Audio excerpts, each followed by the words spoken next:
Right, everybody. Well, welcome to today's ICON Environmental Sustainability Network meeting. It's lovely to see so many of you here, and thank you for patiently waiting in the meeting room or the waiting room whilst we sorted out a few technical issues. So thank you very much for that. As I said, welcome. I am Lorraine. I am the chair of the Environmental Sustainability Network, and you can see Helen there. She's one of the network team. She's going to be co-hosting today, and obviously we've got Martin that you're all eagerly anticipating his talk. So without any further ado, we're over to Martin and his fabulous talk on LEAF. Over to you, Martin. Awesome. Thank you for that kind introduction.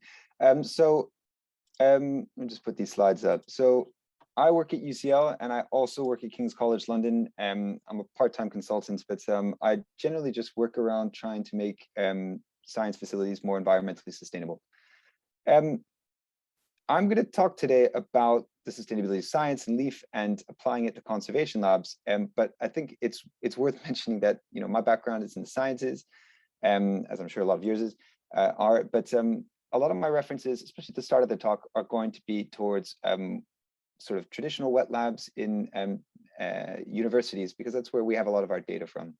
But I am going to apply this to conservation labs and talk about your settings and transition over to it. So if you bear with me, a lot of the statistics and figures will come from that, but I think you'll understand why we're discussing it, because a lot of it is applicable to your facilities as well. Now, I'm going to set the scene for why we're talking about sustainability in the sciences in the first place. Now, if you're here, you probably don't need me to tell you this, but because you want to take action around climate change. But I do think, often when we talk about sustainability, we think about areas of domestic habitation and travel, and et cetera, and that's right. But science in itself, when we take a step back, has the largest workforce that we've ever had, and we have more scientists around today than we've ever had. We have plenty left to research and plenty left to do, obviously. It's the most competitive funding environment that it's ever been in the sciences. So the chances of winning a grant are at an all-time low, despite there being more investment going in. And we have concerns over our systems and our accessibility of our data. And what I mean by that is a lot of the science that we do isn't necessarily always widely accessible. And if we want to be brutal, some of it isn't always reproducible, which does beg the question, for all the resources we put into it, are we getting the most out of it? The other thing to point out is that we're in the midst of a climate crisis, and it's going to affect every facet of society, and science is no different. Lab functionality and how we use labs is no different. We can see it already in the access of consumables, for example. Essentially, what I'm long-winded way of saying is that we have plenty left to research, the largest workforce that we've ever had. We have competition over the resources required to do science and concerns of our methods. The UK has made put a target for 2050 net zero. We really hope they keep that target. But they've also said they're going to vastly increase their investment in science facilities. And I guess what I'm trying to say is, we can't hit net zero if we keep doing science the way we've done. We need to integrate sustainable practices in how labs are operated and managed and set up. So I think moving forward, we need this integrated together. Instead of rattling off some figures to you, I thought I would make it semi-interactive, and you can put an answer in the chat, you can unmute, or I can just tell you the answer, because I will. But lab plastics were estimated to contribute what percentage towards the total global plastic waste in 2014? Now, a lot of science facilities are reliant on single-use consumables, and some slightly depressing work that's unpublished from some US researchers is that the clinical incineration plants that we associate with treating a lot of the waste, for if you have any hazardous waste or clinical waste in your sites, which I'm guessing you do, will go to these incineration plants, and they are associated with higher health risks, and of course they're in lower income neighborhoods. So it is quite pertinent. And whoever said 1.8, ding ding ding, if this was in person, I would you would win something. But yes, 1.8% is what they estimated. A typical new ultra low temperature freezer, so I'm calling them ULTs instead of -80s, but a typical new ULT freezer will consume as much energy and year as I'm part American, so I'll admit Americans use way more energy than the average Brit. Your cell phone actually uses as much energy as your fridge freezer at home, but it does it in data storage as opposed to plugging in.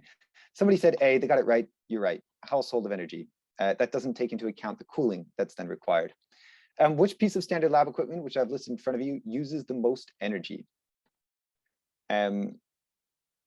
What uses the most energy? And you get a bonus if you can put it in units of houses. Somebody's very good in this. This is a broader couple of guesses here. The answer is A, typically. So A, a fume cupboard extracts air. When it's a cold day, you take that air and you chuck it out the roof at a high velocity. So you're running fans, but you're also pouring out all this air that you've heated and cooled. So 2 to 3 houses worth of energy for each fume cupboard. A lot of energy. Researchers accounted for what percentage of the world population in 2013? I kind of like this one. We don't know the full carbon emissions of science. I don't know if the museum sector knows its full carbon emissions. We know that healthcare in the UK was estimated to be between 5 and 7% of all emissions with the NHS. But we do know that science is about 2% of the world's GDP. And the answer here is B, it's 0.1%. And essentially what I'm trying to say is 0.1% is having a massive impact in terms of the spend of the world. And while we don't know the carbon emissions, I'd argue it's so resource intensive, the things that we work on in lab facilities, that essentially you have a much greater impact in your lab than you do at home on the environment. Between 2007 and 13, the world economy grew by 20%. How fast did research and development grow by? I'll just tell you this one. It grew by 30%. So it outpaced the global economy by 50%. And I think what I'm trying to say is use of labs is growing very, very fast. How much does scientific output grow by every year? This is very relevant to yourselves. I know that we're all working on, most labs result in some sort of publication. And that's what this study was looking at, was publication rates.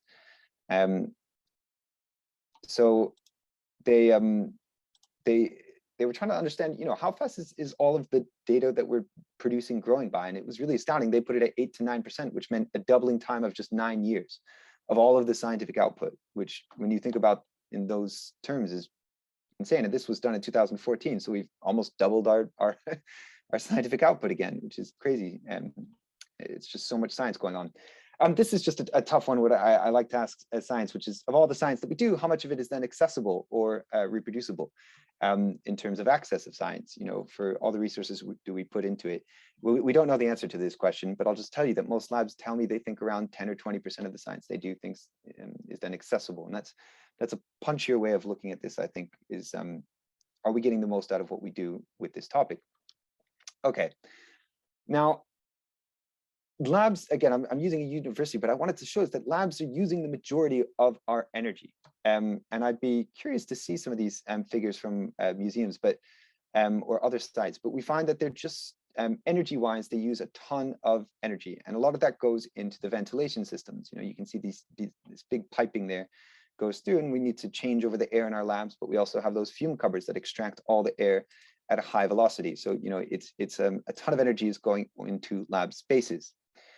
And there's a lot going on around this topic, because in recognition of all this energy, sustainable labs and green labs has been this topic that's kind of grown. And there was some efforts in the US, but I'm biased to the UK now, but I think in the UK it's really blossomed as a topic, and some other sites around the world as well. It's not just the UK at all. There's some really great work going on in the US as well.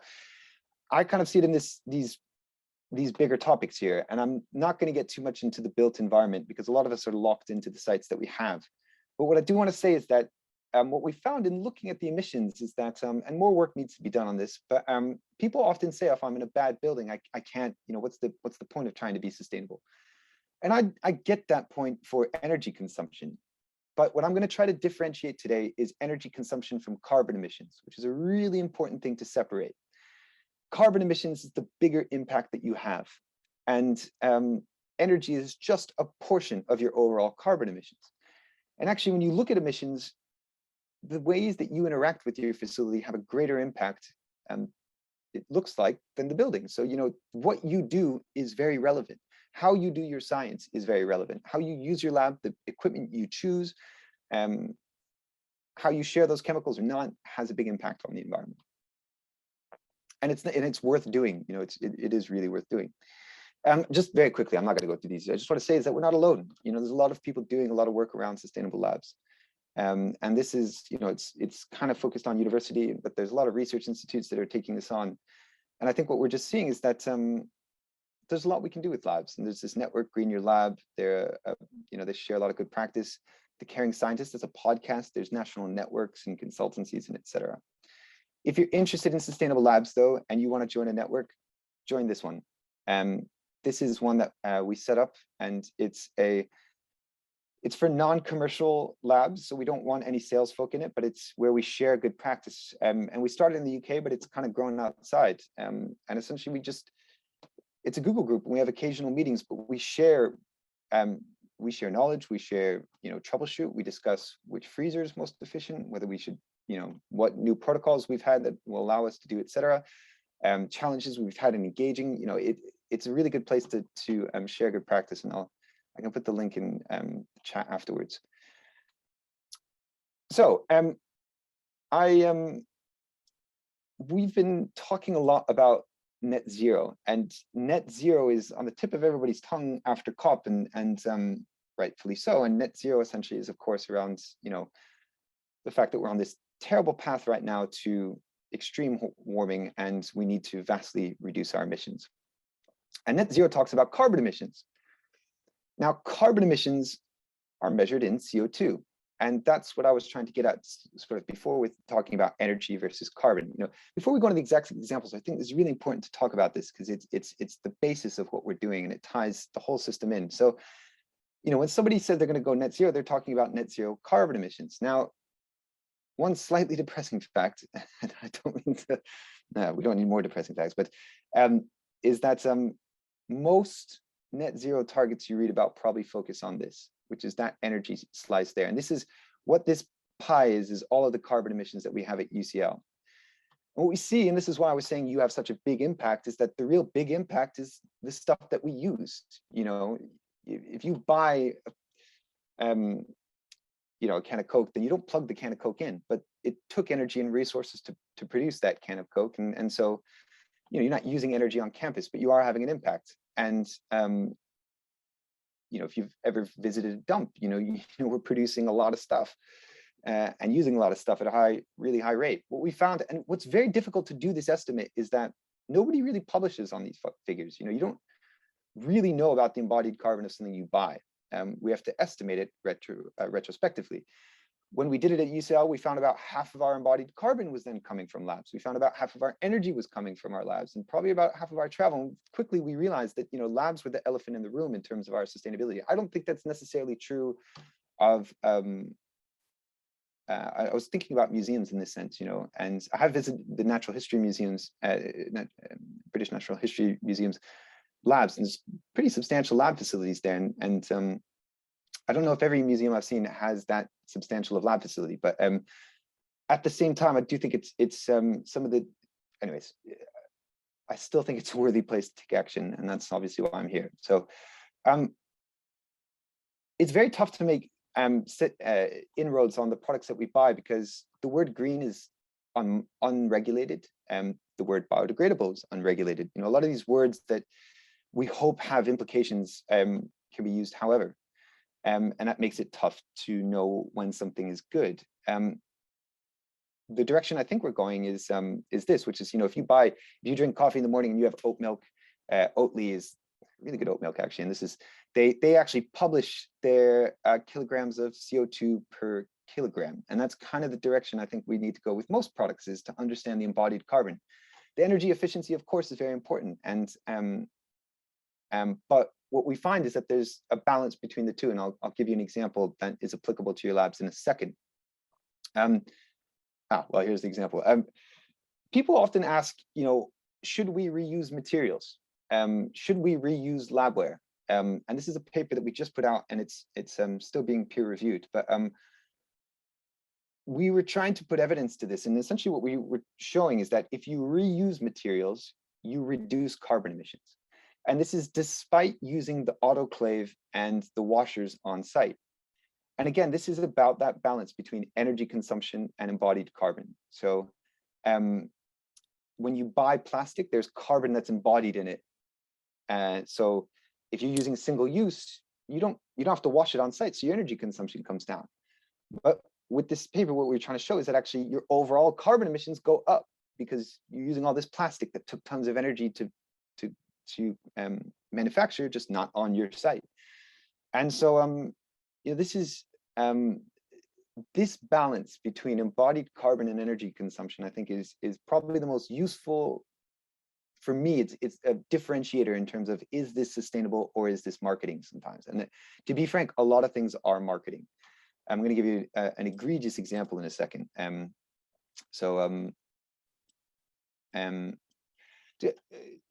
think it's a really interesting point. Actually, I just saw the comments about this initiative in food industry, put traffic light systems on products. And I think that's it's a great system. And I think, you know, I hope we could get embodied carbon figures though, because we've seen there's one system for lab products that they try to do this nutrition label for sustainability. And I would their version, I think they veered more on the marketing side, but I'm sorry, going off on a tangent. But this is important. So this balance between embodied carbon and energy consumption. And this is, I know you don't run animal facilities, but this is just an egregious example I wanted to give because a lot of the science facilities that universities do have animal facilities. And this company came to us and they were marketing these single-use cages as revolutionarily renewable and recyclable. They put this little label on it. And they were saying that this was going to be more sustainable because if you use their single-use cages, you don't have to run your autoclave and washer as much. But of course, they haven't done a full life cycle analysis that shows if you use all this single-use plastic, you are massively damaging the planet way more. And I think the reason I share this example is because this was marketed as a sustainable solution. And I think that's what makes it kind of tough on us. You know, it's not easy when people say things are sustainable. You want to be able to hopefully believe an aspect of this, but this is entirely the opposite. This company was using that label as a marketing scheme. And I think you do have to be, we're at that point right now where sustainability is not, it's kind of the Wild West a little bit in these senses. So you do have to be quite differentiating as to, is this sustainable or is this just getting me hooked onto this company's single-use plastic plan? So all right, that's a very egregious example, but I've seen other ones, you know, and I think it comes down to we want to see more evidence about embodied carbon because obviously they haven't done it. They haven't assessed this. Okay, I wanted to talk about some practical, very just practical steps people can take. And I've taken some shots of some conservation labs off Google, admittedly, and I had a look at some labs and thought about what is relevant just in terms of pure actions that you can take. You know, if you walk away with you know, these are the high impacts. And ventilation, by the way, in terms of ventilation is always talked about a lot in lab spaces because if you look at a building, it's typically the highest source of energy consumption. So the fact that you need to have those fume cupboards and the turning over of air in your facilities is what usually costs them a lot of energy, and energy prices are going up. So they're probably looking at it more. Ventilation, in short, you know, if you have a fume cupboard, I saw a lot of extracts as well, not in this photo, but those arms, I forget the name, sorry. But in short, this is very obvious what I'm going to just say, but it says close your sashes, turn off your fume cupboards. Well, you actually can turn off your fume cupboards in conservation labs. In research settings, they don't always allow it, but you can, and you can. I don't know if people run them 24/7, but if you do, you probably don't need to. Unless you are working with something extremely harmful that has, usually they do it off fears of seepage from the ducting from chemical vapors going up. And of course, this is very obvious, but you know, if you're turning off safety cabinets, if you're setting up fume cupboards, then you can do more about making them a lot more efficient and making them low flow, getting VAV, for example, in rooms that have multiple fume cupboards. But I think the most basic, you know, practical knowledge is turning them off and reporting issues so that they can get repaired. That's obvious enough. And I've put this kind of okay, it's a little bit cheesy, the power of you, but what I was trying to say is that essentially, when it comes to construction projects, typically technical staff are the ones that are consulted about lab spaces, because project managers won't know how to build lab spaces. And they'll say, you know, what do you need? And I just want to say is that is the power of you, is trying to say, well, you have this moment in time where you can decide the long-term requirements of a lab space. And the way you design a lab space might have implications in terms of its efficiency for 15 or 20 years. As the managers of such lab spaces, you have a lot of say, you know, and the classic simple example is if that lab had 5 fume cupboards and they only use 2 of them, when it comes to refurbishment, get rid of some of them. Or, you know, can you combine resources? Is there ways to make it more efficient? And you as managers of the space are the only ones that can really decide that, as the clients for these refurbishments and redesigns. And so that's all I wanted to say on buildings, but there is more we could say on buildings, but, you know, I just think for now. Cold storage, I'll go through this relatively quickly. You know, obviously think about the size. We've run out of freezer space. You can always go to smaller ones, ensuring their label. Okay, that's, you know, you don't want to use ethanol and then wipe away your labels. Selection of the units, everybody says they're the greenest, which doesn't make it easy, but I would go for independent testing. This is why we join our lean network, is where we can discuss these things openly. Okay, security, of course, you know, maintenance of the units. If it's got frost along the seal, that means that you're going to have a turnover of, it's just like your freezer at home. If that seal at the top starts to go, ice builds up, makes the seal worse, means that more hot air gets in. And that's actually what really damages the samples, by the way. It's, I'm not going to go in depth today in storage temperature, but we could. But storage temperature is often is discussed a lot, but, you know, we've seen some studies, the damage to samples is typically the freeze thaw cycles. It's not, you know, it's pulling it in and out of a freezer 10 times as opposed to which temperature you choose. And that's why seals, ensuring your seals is kept is so important. And of course, the vents in the front, you know, if they're clear, those vents, if they're clogged, they take a ton more energy. If you're working with conservation, I don't really see why you couldn't go to -70. -70 used to be the standard for all ultra low temperature freezers, and that saves an immediate 25 to 30% energy consumption on the amount of energy a house uses.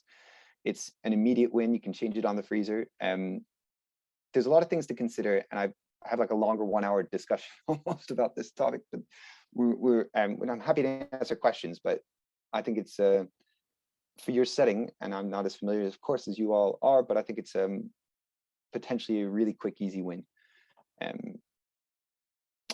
Chemicals, there's the principles of green chemistry, but those are just principles. It's hard to apply those. Obviously, if you can get up a simple sharing system within your facilities, that's the ideal, so that we find in some of the universities that we spend £1 on purchasing a chemical, we spend £2 on storing it and then disposing of it, because we have so many chemicals that we don't manage and then dispose of. If they're unlabeled and etc., it costs a lot of money, it's a waste. Simple systems rule, what I mean by that is just if you can share, you know, an email list where people just share stuff like that. You know, it doesn't need to be a complicated, expensive chemical management system with barcodes, although that does work in some scenarios, but it's, you know, it's balance, and you want to be user friendly. Solvents are very powerful greenhouse gases when evaporated. So they're often used for all types of things. You can look out, there's some research now from about what's called green solvents. So solvents that can be used for for the same reactions, but have lower impacts when evaporated. At the end of the day, if you can recapture, that's the best. So capture and condense, so it doesn't go up into the atmosphere if you're doing something in a fume cupboard. So it can go out through chemical waste as opposed to going directly up. Waste in plastics. I'm going too quick, sorry now, but you know, at the end of the day, I showed before, reuse leads to lower emissions. So that's the takeaway. And by the way, the takeaway isn't just replace everything with glass. It's actually, you can reuse plastics and still get a lot of the benefits. They have to be able to go through a washer, maybe autoclavable, depending on what you're doing. But you know, we've seen some of our institutes reintroduce glass alongside the plastic, because a lot of the buffers and things they produce don't need to be in perfectly uncontaminated environments. And you know, I'm sure there's some scope within your sites. I'm not trying to throw anything out, but yeah, we found there's a lot of scope in our sites, and a lot of sites typically can reuse. It sometimes requires more staff time and a washer, and we tried to include those factors in to show that especially with rising consumable costs, you do actually save a lot more. So this is from the University of York. They set up decontamination stations where they were soaking things in Distel. And, you know, it takes some time and management for these things, but especially with increasing consumable costs and limited consumable costs. We had labs that said they would never reuse consumables, but last year they couldn't get anything. So all of a sudden they were reusing tons of consumables, which, yeah, so it's, I'll stop there. Waste, kind of the gateway drug, as I say, for getting involved in sustainability. We often think about it. It's a frustrating area in that waste is so cheap sometimes. But at the end of the day, you know, what we want to kind of avoid is having these lab spaces where you see these yellow end bins and we don't really know which is which. The main thing I'm trying to advocate in this is that we don't use clinical waste or autoclave waste as the sole means of disposal. Recycling is possible in category level 2 labs. I can't imagine that any of your labs are higher than category level 2. Maybe there is some. I'm not trying to say anything, but yes. Equally, if you can get any effluent waste guidance, maybe you have it already, but a lot of our sites didn't.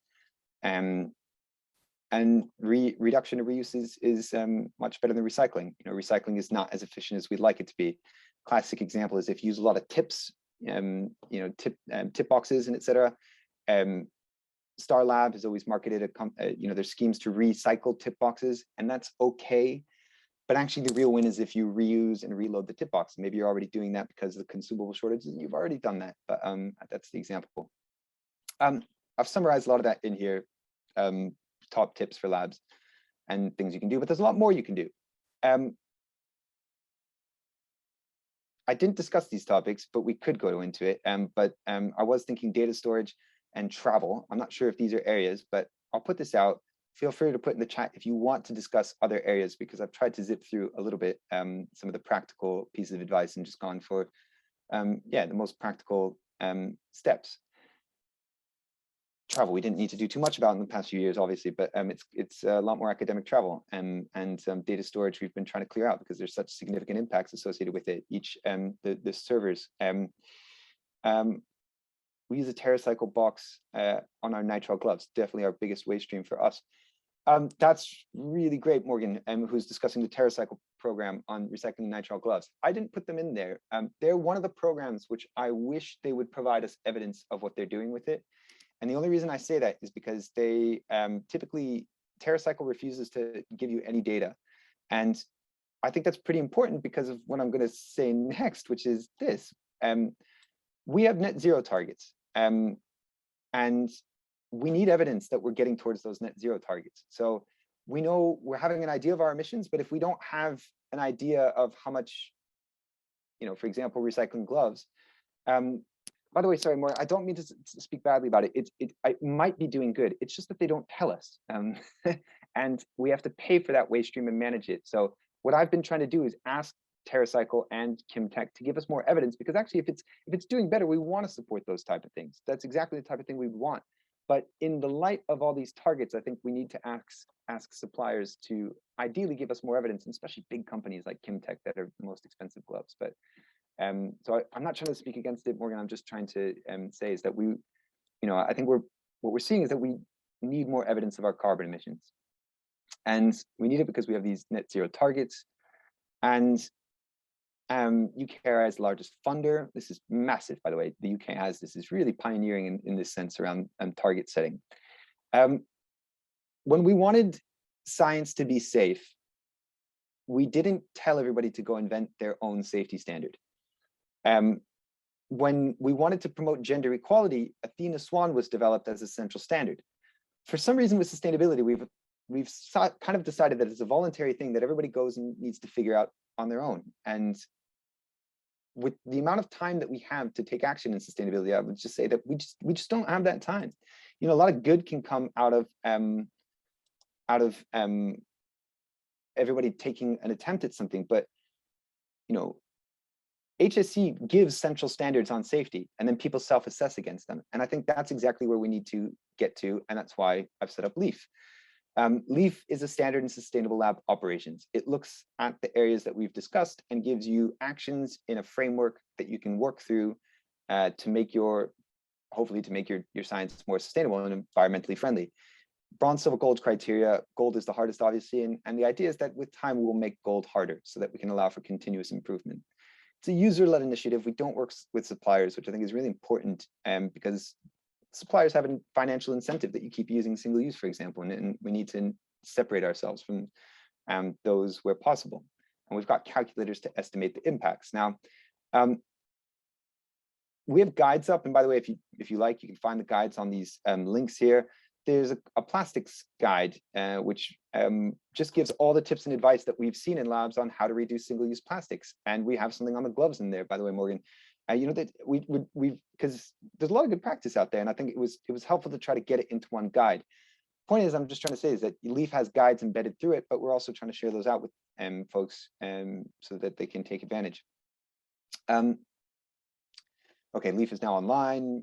Et cetera, et cetera. It's grown a lot. It's grown a huge amount. We're at 60 institutions now. We've just launched last year, and it's kind of grown much quicker than I expected, which is amazing, and supported by these organizations like the National Technician Development Center, who recognize that technicians are typically on the forefront of managing lab spaces and thus the sustainability of them. So we've been engaging with a lot of these funders because part of the idea is that if we have a standard around this, and if it's integrated into funding mechanisms, then you have to achieve it. Sort of like gender equality is done in science, you have to be doing something about that. We feel like we need to be doing something about sustainability alongside those other topics as well. Now, to wrap up, I just wanted to say is that, you know, I've seen some museums are setting targets just like we set in our sector. You know, we have these net zero targets that are coming up, and that's amazing. And just like us, you know, the hard part is how do we get there? I'm not saying it's not hard to set the targets. It is really hard to get that support, and I really commend the folks who were behind this work and all the work that I'm sure you're doing. But the tough part is how to get there. We've been working on a version of LEAF for other sites in recognition that in doing this work, I kind of found it was interesting. You know, there's all these specialist sites like your own that, you know, look at, there's over 50 people on this call that want to take action around sustainability and conservation labs, and that, you know, there's an appetite, you know, people want to do good. And so we've, in recognition of that, we've started to try to develop versions of LEAF for other sectors and other sites. And one of the ones that we were working on was a workshop framework. So we have these really atypical spaces around UCL, for example, like the Institute of Making, or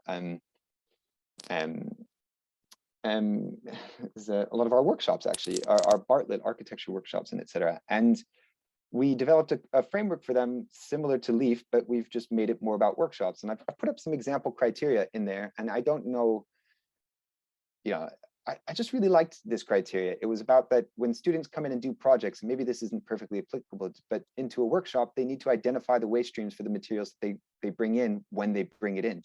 So you can't just bring in materials and then think, oh, what am I going to do with that now? You have to identify what you're going to do at the end of life of that material when you bring it in, which I thought was a really nice way of getting people to think about how they use those spaces.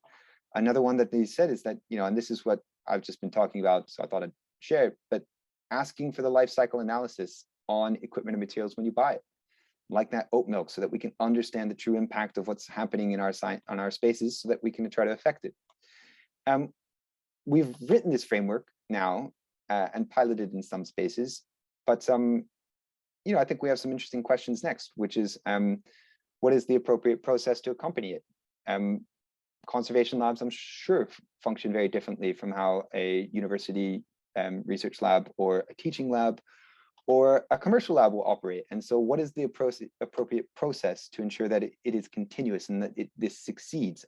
It's so crucial that these things succeed. You know, often sustainability efforts rely on the goodwill of a really passionate, amazing person who might get a good job elsewhere. And so you lose that momentum. So this is kind of a call out in some ways to say is that that we're working on this, and I'd love to engage with more labs about this and to share out these resources, and to look, you know, we were piloting this in some workshops. Looking at the conservation labs that I saw, maybe LEAF in its current state is perfectly sufficient for you to take part. Last thing I just want to say is more research is needed. The science of science is not as understood as we thought it was. You know, why is -80 now the standard temperature? -70 used to be the temperature. Turns out a freezer manufacturer decided that it would go that way. Not, it wasn't, you know, that's what it seems.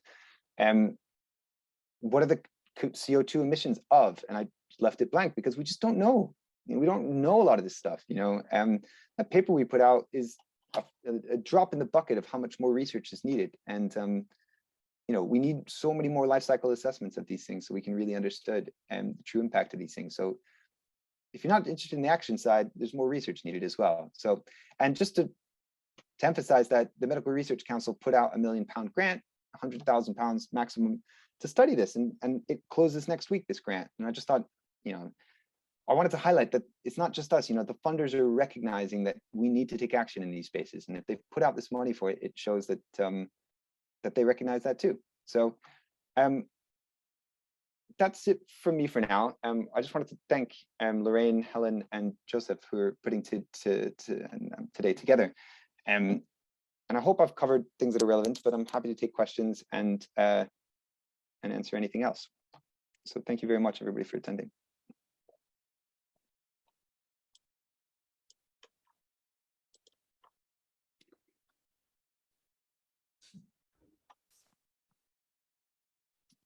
Got some nice clapping hands there, Martin. Just open up, but are there any questions from anybody? I've got 3 screens to scroll over. I can't see any hands coming up, but please do ask. I think your final slide, Martin, was the one that sort of hit home, where you're talking about what are the CO2 emissions of and what are the life cycle assessments of, because we have the same issue in conservation. We don't know. We just don't know with the materials and equipment that we're using. The work is being done, but the pace needs to speed up because we're trying to make decisions. And it was evidenced with Morgan and the gloves. We make decisions, we think we're doing the right thing, and we probably are doing the right thing, but we don't actually know because the data's not there to support those decisions, or is not fully there. And in fact, I would say at the moment, it's just not there. Yeah, it's definitely there, and that's I feel like it's fair sometimes to put it back on the companies if they choose to go that direction, and they'll say, "Oh, it's expensive to do," and I'm like, "Well, you're making a lot of money, and those gloves are, you know, you can afford that if you're going to choose to market it on sustainability." So, but more work is being done around it. So we have 2 people who've got questions, so we'll start with Louisa. Louisa, what would you like to ask? Hi, it might be a little bit unfair, but I was wondering if you have any lab material suppliers that you know in the UK that are already quite happy to provide CO2 footprints for the materials, or is it an ad hoc one-to-one basis that we need to do it? The only success I've had is on larger tenders. I've gotten suppliers to do that evaluation when it's for a larger value purchase, to be frank. When I've asked people to do it on a one-to-one basis, they don't always come back with much. So that's in part why we did that publication on looking at reuse, because we wanted to put figures to how much carbon is associated with a flask or how much carbon is associated with a pipette. But I think the reason I mentioned asking them is because I think they're never going to do anything until you kind of hit that threshold of hearing it from everybody. You know, if it's just from me, they won't do it. But if everybody asks them, and you know, the marketing guys go back to their bosses and they say, all right, we need this information now. People are asking us, what is the embodied carbon of this? Yeah, thank you. Yeah, that's what I suspected, because I don't think our 20 liters of acetone a year are going to really make any impact on them wanting to do it. But I guess if we keep on asking, eventually they'll will, I guess. Thanks. Thank you, Louisa. Come to Maria next. I have a point on that because I've been talking to the suppliers, and we're trying to organise an event where the suppliers actually come and talk to us to say what they're doing. And it's really interesting that the struggles they're having themselves in actually being able to work out the embodied carbon, the carbon footprint of their materials, and why it's not actually easy for them. And I think if we could understand what struggles they're having, we could actually crowdsource some solutions. I think so. Yeah, yeah, I would just agree. It's we need to get more students on it, and MSCs and PhDs to assist us, which is good. They've finally put out money to assist, but it's just starting. Maria, what would you like to ask? Hello, can you hear me? Yeah, thank you. Oh, I think you just muted yourself.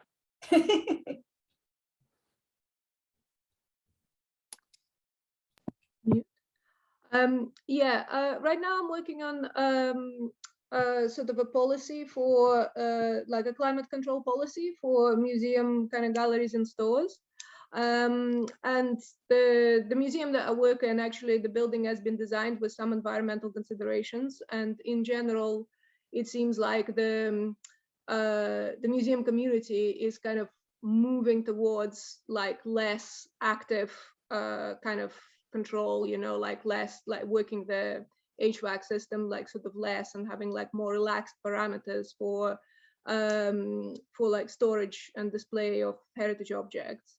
But actually like the person that I'm kind of I guess like face like the sort of most resistance with this is actually the photographic conservator. So I was wondering if actually like maybe Lorraine, like you could also sort of weigh in on this, you know, because you know, like kind of like looking into sort of what's been kind of published on like the storage of like photographic material, it seems like that there is still sort of quite a lot of emphasis on, you know, kind of keeping like things at like very low temperature, like quite low humidity. And I don't know, like I just kind of like was wondering if Lorraine, if you're like aware of any kind of movement in that area, or like kind of like how we can sort of make stores like for this material kind of more like less energy guzzling. We have Susie here as well. I don't know if Susie would like to say something. I'm quite happy to say something, but since we've got Susie here, I'll let somebody else speak if you're okay to. Susie, are you there? Where she disappeared to.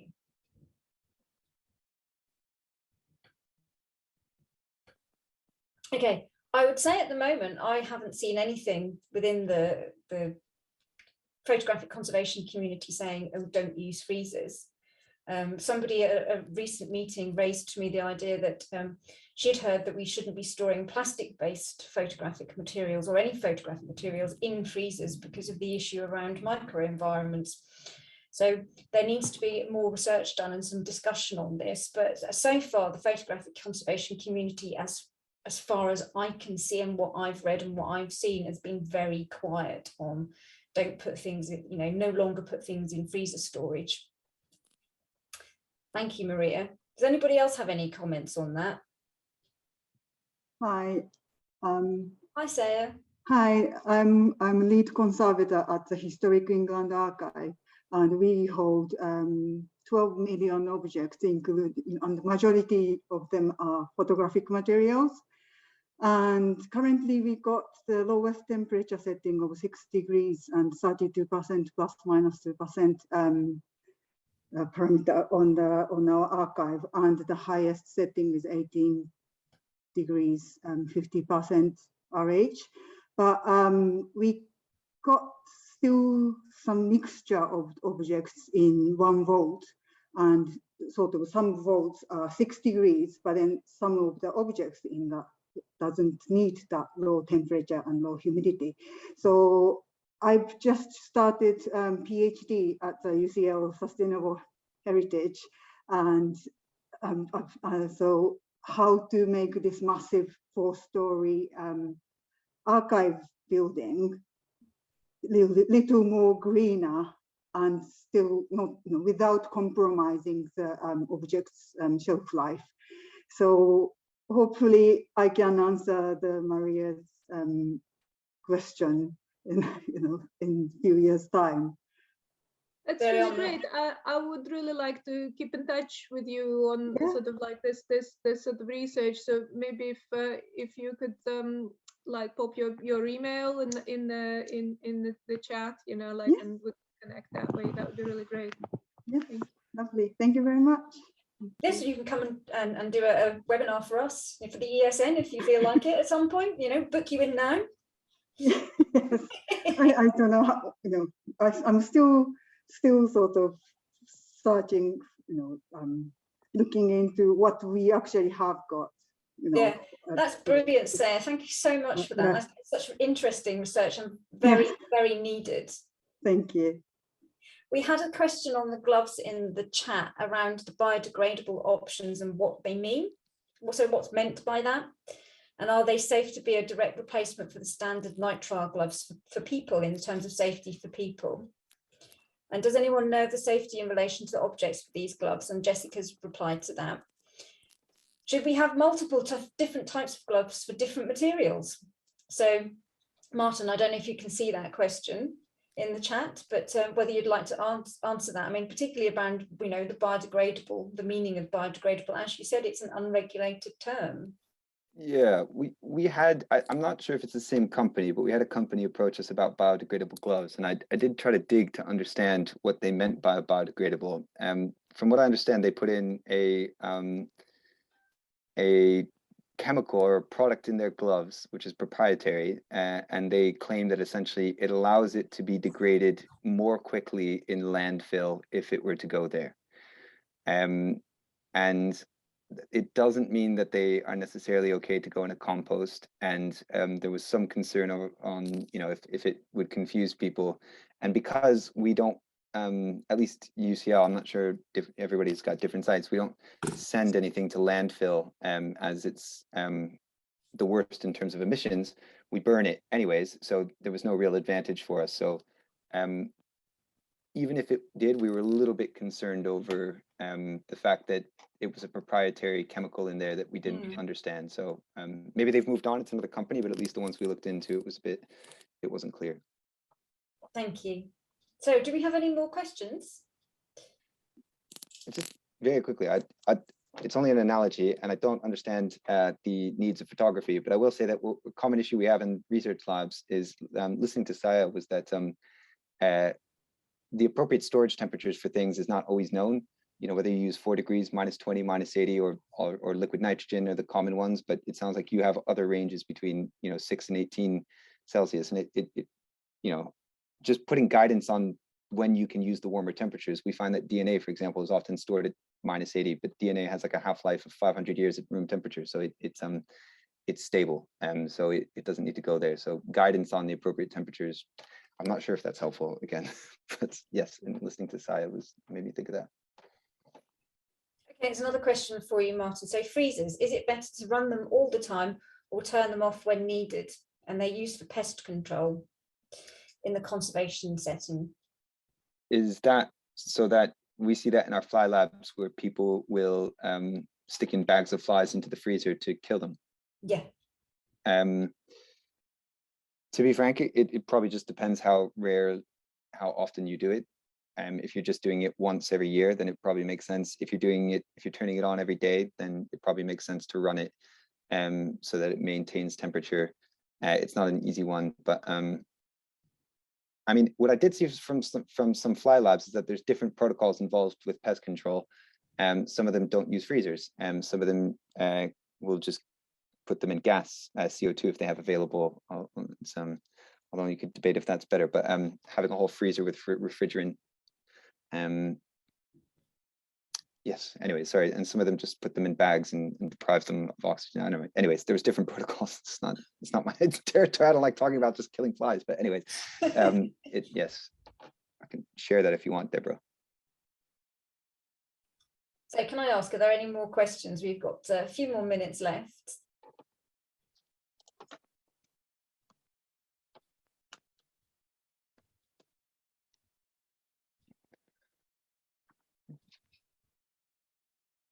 So there's another question for you. Is it more sustainable to have many small units, as we saw on one of your slides, compared to a storage area with HVAC? Sorry, was that in reference to freezers, or was it? I believe so. Would you like to expand on that? Yes, capital letters, yes, there we are. So to be frank, nobody has done the embodied carbon of manufacturing a freezer. So that's something we've actually just put in on that bid. There's a company that now sells one massive walk-in -80 freezer. Is this sort of what you're talking about, Agnes? I hope I'm on the right track, but there we do find that very smaller freezers are less efficient. once they get bigger, they're more efficient for their space. And then there is a company that tried to build these mega freezers where they sell like one for a building, and you walk in and there's like closet rooms of space. Nobody's done the embodied carbon assessment. You would think that as you get bigger, they get more efficient, but there are issues that come with the larger ones, which is the insulation and the temperature control for precision. But it's kind of a messy answer, but I think you're right. In short, as you get bigger, there comes economies of scale, and that's why things like washrooms and et cetera should be centralized in lab spaces. But yes, nobody's really done the research to evidence that. So I'm discussing from what I think and not able to back it up. Thank you, Martin. That's a really interesting answer. So research to be done. I think that is what we're finding both with this discussion and other discussions that we're having. There is so much more underpinning research that needs to be carried out. As I said earlier, we are trying to make decisions with incomplete data or no data at all. So the more that we can get, the better off we're going to be. So there's lots of research out there that needs to be done. I'm just going to ask if there's one more question. We'll have one final question and then we'll end. But it's been an absolutely fascinating discussion we've had this afternoon. So who would like to ask the last question? Right. I can't see any more. Does anyone, so we have one here, does anyone have alternatives to sample bags? So Martin, do you have any suggestions for alternatives to sample bags? Reusable glass ones, reusable ones, and if it's solid plastic and you reuse it enough times, it depends on the sample, but we've had some of our pathology or clinical lab spaces consider, because they use huge amounts of plastic whenever they're transporting the samples between sites, if they can use more solid, they sometimes need one plastic bag still for health and safety, but they can get fewer down by using reusable containers. Deborah, I have news on the plastizote, but I'm not allowed to share it yet, but there is something in the pipeline, potentially. It's a little teaser for you there. Donald, we'll have one more. Donald, would you like to unmute yourself and ask your question?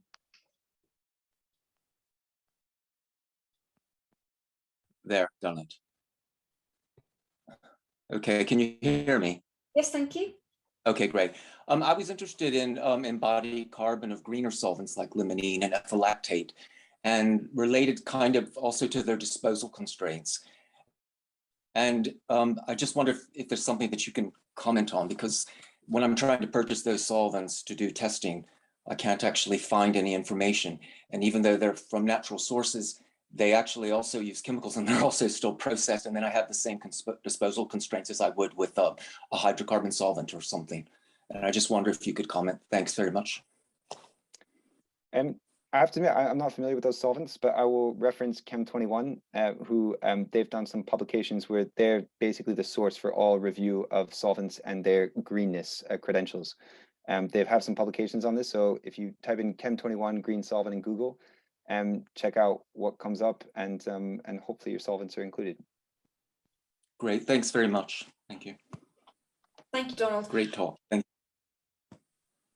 Yes, and we all echo that. Great talk. Thank you very much. I mean, it's been absolutely fascinating. It's been so interesting, and a lot of questions have been raised and questions have been answered as well. So thank you very much, Martin. Everybody would like to say thank you. Yay, thank you very much. It's been brilliant. Thank you. Thank you very much. Yes, thank you very much. It was great. Thank you. Thank you. One more thing to say, the next ESN event is our Twitter conference on the 29th of March, so please do all come and join in with that. Other than that, you're all free to go off and enjoy the rest of the afternoon, 4 o'clock, probably tea break time with a nice cup, cup of tea, cake, that sort of thing. And I will say thank you once again to Martin. If you have any questions, please do send them to the Institute of Conservation ESN email, so that's sustainability.icon@gmail.com, and we can forward them on to Martin. Other than that, enjoy the rest of your day, and thank you once again, Martin.